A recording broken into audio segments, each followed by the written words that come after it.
Welcome back to Access Anime. My name is Henshin Ikeda, and today I'll be doing a walkthrough and review of Magi episode 15. Now, if you remember from last episode, we see Alibaba attempting to reform the Balbadd monarchy. Basically, he wants to throw away the monarchy and create the People's Republic. Yeah, I definitely did not see this coming, but I love where it went. Now, before we see where it ends, apparently the princess of the Ku Empire appears, Kogayaku. She appears out of nowhere and basically wants to get married. She wants to finish what she was there to complete, because apparently there's no more current king of Balbadd. He's gone since the monarchy's been terminated. So what is she going to do? She has to marry someone, so she turns to the deputy king, and the deputy king says, oh hell no. He turns to Alibaba, and Alibaba basically says, oh hell no. So I thought that was kind of funny. So who is this princess going to marry? We don't really know. That's kind of the funny thing. And apparently Alibaba is basically trying to convince her that you should probably give up, pretend like this treaty never happened, since there's no more monarchy. So I thought it was ending in an interesting way. She was about to say, okay, I'll see what my father has to say. And then Sinbad appears. He comes out of nowhere. He kind of ruins Alibaba's thunder per se. And he has 3 diplomatic directors with him. And I thought, okay, who are these 3 diplomatic directors? Apparently they're part of the Seven Seas Alliance. So he was prepared for a fight, but he didn't expect Alibaba to be this great. And again, the princess of the Ku Empire, she loves Sinbad in general, so she listens to what he has to say, and he basically points out, now that, the Balbadd monarchy's been terminated and the People's Republic exists, maybe he'll accept the People's Republic into the Seven Seas Alliance, making it the Eight Seas Alliance, technically. And because, Sinbad had a great connection with, the original, the past king of Balbadd, that this little alliance kind of already existed, or something along those lines, that they instantly have already accepted the People's Republic into their alliance. Now, the princess really doesn't know what to make about all this, so she agrees, okay, I like where everything's at right now, but we need to know what the current king of the Ku Empire is going to say about this, so Sinbad, you gotta come with me. And Sinbad says yes, ironically, like he has anything else to say. Now, I should also point out, Alibaba goes outside, talks to the citizens, and gives them an update, and they love it. They love that, there's no more monarchy. Of course they like it. Now, I should also point out, in the background, we see Cassim, and it looks like he's forming a revolution. Just putting that out there. And again, that's where the episode ends, and I'll hold my final thoughts and rating at the end of the clip, so stay tuned. But let's dive right on in. So we open up this episode exactly where we left off. We see Cassim. He appears out of nowhere with all of his, the fog troop right behind him, and it looks like a revolution is a brewing. Just putting that out there. So we are taken to a different scene with Cassim, and he's being told by the citizens that Alibaba has done the unthinkable. He's gotten rid of the monarchy, and now it's the People's Republic. Everyone's free of, the monarchy. Yeah, he's not impressed. In fact, Cassim is definitely not impressed. Now, we are taken to a different scene with Cassim, and he's trying to remind the people that the current monarchy may be gone, but their crimes still exist. We can't ignore that. They put us through starvation. The dead won't come back. So he's making a lot of great points. I mean, a monarchy, even though there is no more monarchy, their crimes they committed, no, they still exist. So he's making a lot of sense. Just putting that out there. And the people start to join him. I was like, really? So all these people start to listen to Cassim, and their eyes turn red. And we see all these black butterflies appear out of nowhere. So something doesn't smell right. Nah, it doesn't. So we're taking to a different scene with Aladdin. Now, he's not awake just yet, but apparently Hugo's crest, which is on the flute, isn't there yet. So Hugo's little crest that's usually on the flute, it's still vanished. It's not there. Now, we are taken to a different scene with, obviously, Aladdin and Hugo. They're in a dream-like sequence on a different plane of existence, and Hugo, we can actually see his face, but it's just his head, and he's actually talking to Aladdin. And he wanted to actually bring the other Magi with him, but apparently he couldn't. So I was interested, if he could bring that other Magi, what would they talk about? We don't really know. So we're taken to a different scene. Now, if you remember correctly, in the last episode, we saw a guy with a mask on top of a structure or building. Yeah, his name is Isnan. And Isnan, he basically is fighting Banker. So Banker is actually fighting Isan, this guy in the mask. and Isan actually defeats Banker, and he absorbs Banker. Apparently, Banker was from the Holy... I want to say it's like the Holy Palace. I don't really understand where his real allegiance lie. I thought it was with the Ku Empire, but I could be wrong. Just putting that out there. But again, Isnan, this guy with the mask, defeats Banker. Didn't see that coming. I didn't even notice that fight, to be honest. Just putting that out there. Now, apparently, there's more black butterflies right on top of Isnan. I'm like, who is this guy? Is he a Magi? We don't know. But he's got all these black butterflies right above him, and it's annoying the hell out of me. And again, all these black butterflies just emerge out of nowhere, and they're affecting the riots. I just thought I'd mention that. So we are taken to a different scene with Cassim and the citizens, and they're attacking the palace. Now, I should also point out Morgana is updating, Alibaba on everything that's happening, just so he's informed. So we're taken to a different scene with Hugo, all the way back to Hugo, and he's basically telling Aladdin what's going on in the real world, like what's really happening. And I thought that was kind of interesting. Now, he also tells Aladdin something very interesting about something called the falling into depravity. Now, falling into depravity is basically when things start to go reverse. Instead of something happening like it's supposed to, it becomes reverse. So it's called falling into depravity.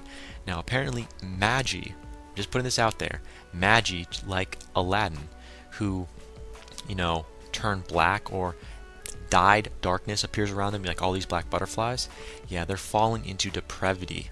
So now I understand what he meant by falling into depravity. Kind of like joining the dark side, doing stuff in reverse. So that kind of makes sense. So we are taken to a different scene with Hugo, and he's pointing out that Aladdin should have died in his last fight. I'm like, really? So why didn't he die?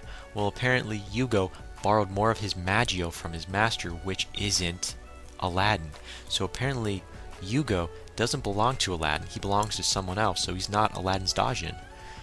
I kind of knew that from the start to begin with. I kind of had that good feeling was there.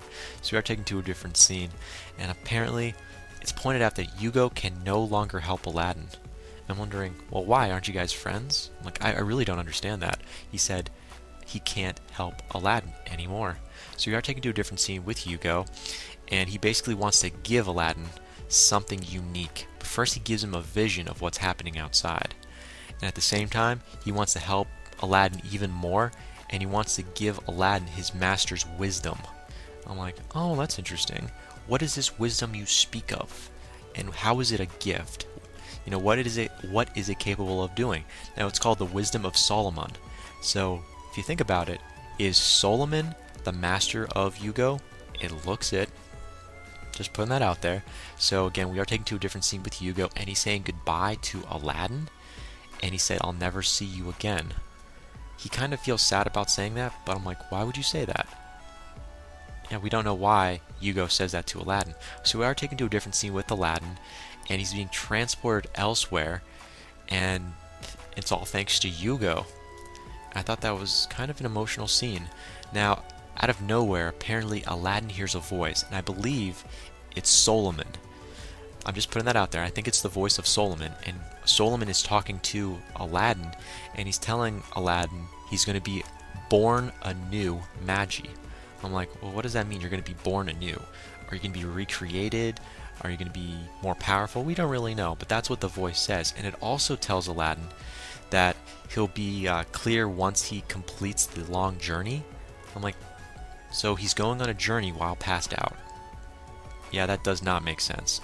So you're taken to a different scene with Musaru and Jafar.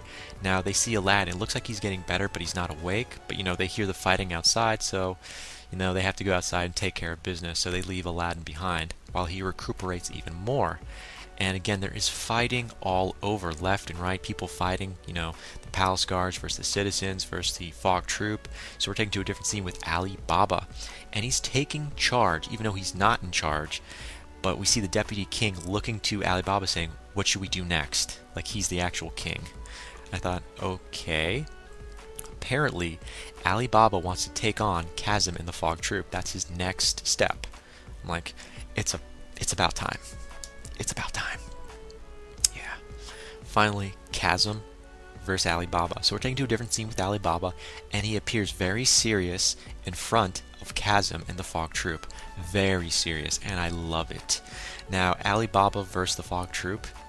Let's see where this is going to take us. So eventually we see Alibaba being pinned down by the Fog Troop. And I was like, already? No, this can't happen. So then we see Alibaba take out all the Fog Troop's magical swords. They're shattered. And I loved it. Now, apparently from Alibaba's point of view, the only reason why Cassim is being a douchebag is because he wants to be king, or become king in general. But from Cassim's point of view, who knows? That's his response. Yeah, who knows?